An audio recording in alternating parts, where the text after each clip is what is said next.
یہی وجہ تھی کہ اللہ کے نبی صلی اللہ علیہ وسلم کے زمانے میں صحابہ کرام بیمار نہیں ہوتے تھے، کیونکہ ان کے لقمے بہت مختصر ہوتے تھے۔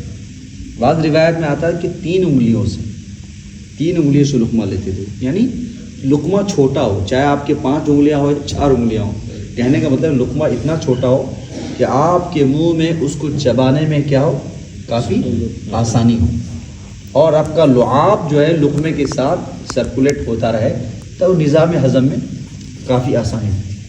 کھانا کبھی کبھی کھانا انسان کے لیے فرض ہو جاتا ہے، جیسے فمن استر غیر باغ ولا عاد فلا اثم علیہ۔ ایک آدمی ہے جو بھوکا ہے، 3 دن سے فاقہ ہے، اب وہ نہیں کھاتا ہے، بولتا ہے چلو میں مر رہا تو مر ہی جاؤں، نہیں، اب اس کے اوپر کھانا فرض ہے، وہ نہیں کھائے گا تو گناہ گار ہو جائے گا۔ اس کو اگر کسی نے لا کے دیا کھانا کھایا تو کہنا نہیں یار 3 دن سے نہیں، کس نے پوچھا، اب میں کیوں کھاؤں، میں مر ہی جاؤں تو زیادہ بہتر ہے۔ اب وہاں پر کھانا کیا ہو گیا، اس کے اوپر فرض ہو گیا، ٹھیک ہے۔ لیکن کچھ طرح کھانا ہے وہ مستحب ہے، سنت ہے کہ بھئی غذا عبادت میں تقویت حاصل کرنے کے لیے اپنے جسم کو تر و تازہ رکھنا، اس کے لیے ہم کھانا کھاتے ہیں۔ اور کھانا کھانے کے لیے عام طور پر ایک نظام بنا ہوا ہے کہ بھئی دن بھر میں کتنے وقت کھانا کھانا ہے، بولے 3۔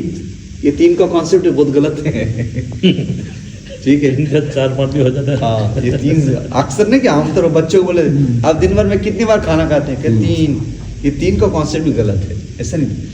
کھانا اصل میں اتنا ہی ہو جتنی آپ کی روزمرہ کی کیا ہو جائے، ضرورت ہو جائے، چاہے وہ 2 مرتبہ بھی ہو سکتا ہے، 3 بھی ہو سکتا ہے، اور 1 بھی ہو سکتا ہے، 4 بھی ہو سکتے ہیں۔ جیسے کہ رمضان میں 4 ہوتے ہیں ہمارے کھانے، سحری میں بھی کھاتے ہیں، پھر افطار سحری کا وقت ختم ہونے سے پہلے بھی کھجور کھا کے پانی پیتے ہیں، پھر افطار میں بھی ہوتا ہے، پھر مغرب کے بعد، پھر عشاء کے بعد اسنیکس وغیرہ چلتے ہیں۔ بہرحال مولانا 4 اس لیے ہوتے ہیں تاکہ وہ 4 گھنٹوں میں جو وہ وقفہ گیپ رہتا ہوتا نا، تو تاکہ پیٹ کا ریکور ہو جائے۔ ٹھیک ہے بھائی، کھانے کی سنتیں ہیں، اس لیے سنتوں کا لحاظ کر کے کھانا چاہیے۔ عام طور پہ ہم سب جانتے ہیں اکثر سنتوں کو ہاتھ دھو کر کھانا چاہیے، 3 مرتبہ ہاتھ دھونا مستحب ہے، 1 مرتبہ ہاتھ دھونا سنت ہے۔ ہاتھوں کو دھونے کی مقدار گٹوں تک ہیں۔ کھانا اپنے دائیں ہاتھ سے کھانا سنت ہے، اپنے سامنے سے کھانا سنت ہے۔ زیادہ گرم نہیں کھایا جاتا ہے، زیادہ گرم کھانا کھانے سے اس کے الگ فطری نقصانات ہیں، زبان کے جلنے کا اندیشہ ہے، غصے میں تیزابی آ جاتی ہے۔ کھانا اپنے سامنے سے کھائیں، بسم اللہ پڑھ کے کھائیں، بسم اللہ وعلی برکت اللہ۔ اگر کھانے کی دعا بھول جائیں تو دعا بسم اللہ اولہ و آخرہ یا اولہ و آخرہ یا اولہ و آخرہ، جیسا چاہے ویسا پڑھ سکتے ہیں، ٹھیک ہے، کوئی اس میں حرج نہیں۔ اگر کھانا اجتماعیت میں کھایا جا رہا ہے، یعنی ایک پلیٹ میں 3-4 لوگ شامل ہیں، تو اپنے ساتھیوں کا خیال رکھ کے کھائیں۔ ایسا نہ ہو کہ آپ کے لقمے کا جو جگہ ہے وہ اپنے ساتھی کے لقمے کی جگہ سے اٹھائیں، ایسا اس کا رعایت کر کے کھائیں۔ کھانا ایک نوعیت کا ہو تو اپنے سامنے سے کھائیں۔ کھانے کی نوعیت اگر الگ الگ ہے، یعنی کہیں بوٹی پڑی ہے، کہیں کباب ہے، کہیں تکہ ہے، کہیں چکن روغن مسالہ ہے، کہیں گوشتابہ ہے، اگر الگ الگ رکھا ہے تو آپ یہ نہیں سوچے ارے یار میرے سامنے گوشتابہ آ گیا، اب کسی کو ہاتھ لگانے نہیں دوں گا، ایسا نہیں، بلکہ سب کا خیال رکھ کے کھائیں۔ اور کوئی ساتھی اگر تمہارے سامنے سے وہ لقمہ اٹھانا چاہتا ہے تو اس کو اجازت ہے، ٹھیک ہے۔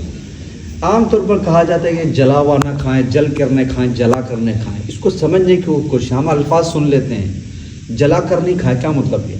جلانے کے 2 معنی، یا تو کھانا جلا کر نہیں کھائے یا کسی انسان کی نفسیات کو جلا کر نہیں کھائے، مطلب اس کو دکھا کے دیکھا تیرے حصے میں سالا سکا چاول ہے، میرے پاس مرغ مسلم ہے، یہ بھی مسئلہ ہوتا ہے۔ تو جلا کر کھانے کا مطلب کہ اگر ایسا ہے کہ آپ اپنا کھانا شیئر کر رہے ہیں اس کے ڈبے میں، جسے ٹفن شیئرنگ بولتے ہیں، وہ بیچارہ دال روٹی لے کر آیا، تمہارے پاس چکن مٹر مسالہ ہے، تو اس کو جلا کر نہیں کھائیں بلکہ شیئرنگ کر کے کھائیں، یہ بھی مطلب ہے۔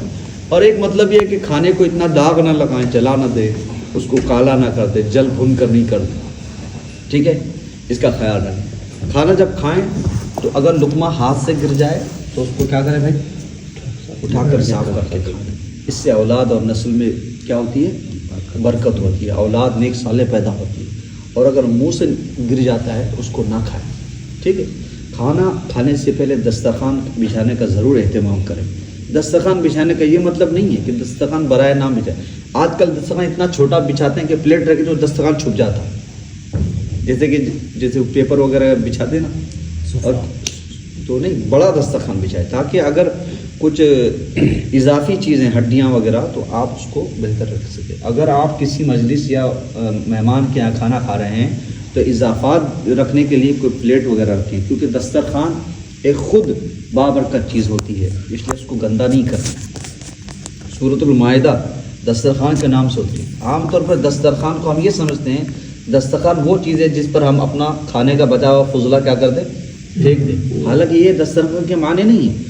دسترخوان ایک سنت اور بابرکت چیز ہے، لہٰذا اگر دسترخوان پہ اضافات ہوں اس کے لیے کیا کریں، ایک چھوٹی سی الگ سی پلیٹ یا کوئی چیز رکھیں. لیکن اگر یوز اینڈ تھرو والا ہے جیسے آج کل پلاسٹک وغیرہ ہے تو اس میں کوئی حرج نہیں. دوسری بات، کہا جاتا ہے کہ کھانا کھانے سے پہلے میٹھا کھانا سنت ہے. ایسا نہیں ہے، بلکہ کھانا جس چیز سے شروع کیا جائے اسی چیز پہ ختم کرنا یہ سنت ہے.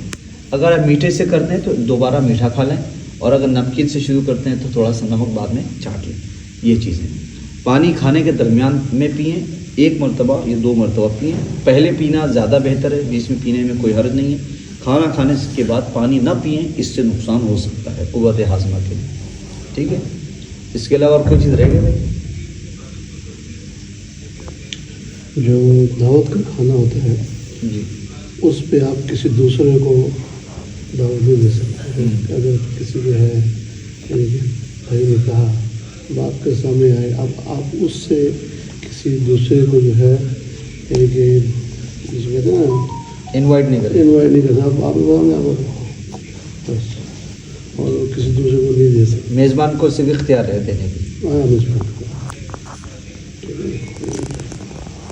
اور کھاتے ٹائم منہ گنجائش بٹن نہ کرنا. بند کر کے کھائے تاکہ کہنے کا مطلب منہ کھول کے نہیں، آواز نہیں آنی چاہیے، جس سے یا بنا آواز کے کھائیں، بنا آواز کراہت نہ پیدا ہو. اتنا ہی بڑا کراہت نہ پیدا ہو. جی آج کا بھی تو کام ہے. ہاں بھائی. اور ہاں ہاتھ نہ جاڑے پلیٹ میں جہاں سے آپ لے رہے ہیں. آپ کے ہاتھ کا چیز آپ واپس اس کو اور لقمہ نہ زیادہ بڑا ہو نہ زیادہ چھوٹا. زیادہ چھوٹا ہو. چھوٹا ہوگا تو اس سے تکبر، بڑا ہوگا تو اس سے جو ہے نا وہ لالچ کا مطلب. جب کسی کے دعوت میں کھانا کھانے جائیں تو نمک اور پانی کے علاوہ کسی اور چیز کا تقاضا نہیں نہ. آپ کوئی اگر کسی دوست کے یہاں جائے بے تکلف ہے تو آپ بول سکتے ہیں. اگر کسی کے دسترخوان پہ جائے تو نمک کا یا پانی کا تقاضا کر سکتے ہیں. اس کے علاوہ کسی اور چیز کا تقاضا نہیں کریں. ٹھیک ہے. کھانا کھانے کے بعد کی بھی دعا ضروری ہے. الحمدللہ الذی اطعمنی ھذا الطعام ورزقنی من غیر حول منی ولا قوة. یا کم سے کم الحمدللہ پڑھیں. جس کو لمبی دعا یاد نہیں وہ کم سے کم الحمدللہ پڑھیں.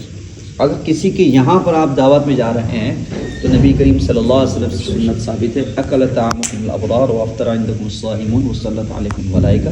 یہ دعا پڑھنے سے میزبان کی گھر میں برکت ہوتی ہے اور فرشتے ان کے گھر میں حضور ہوتے ہیں. ایک اور دعا ہے الحمدللہ الذی واشبعنا ودعانا. یہ دعا پڑھنے سے ہم جو کھانا کھا رہے ہیں اس کا حساب نہیں ہوگا.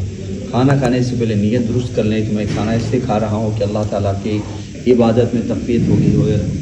اس سے وہ کھانے کی نورانیت پیدا ہوتی ہے اور اس سے اعمال میں اضافہ ہوتا ہے. اور کچھ رہ گیا بھائی؟